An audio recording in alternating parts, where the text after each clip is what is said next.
Yeah. Arra sagantaan arra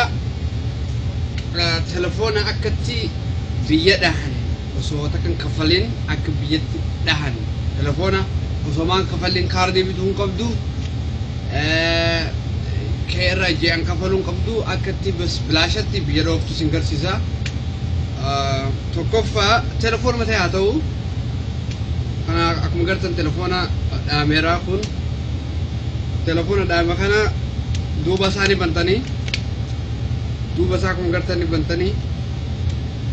sun booda baatirii isaa kana keessaa baastanii jechuudha. Baatirii isaa kana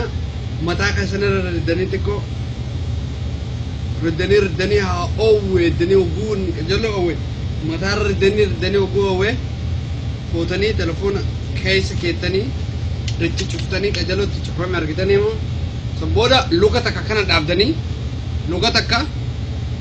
ol kaastanii dhaabdanii Afrikaa ogushan Afrikaa dan Afrikaa ogushan jettanii booda aboodee mi kaardii biti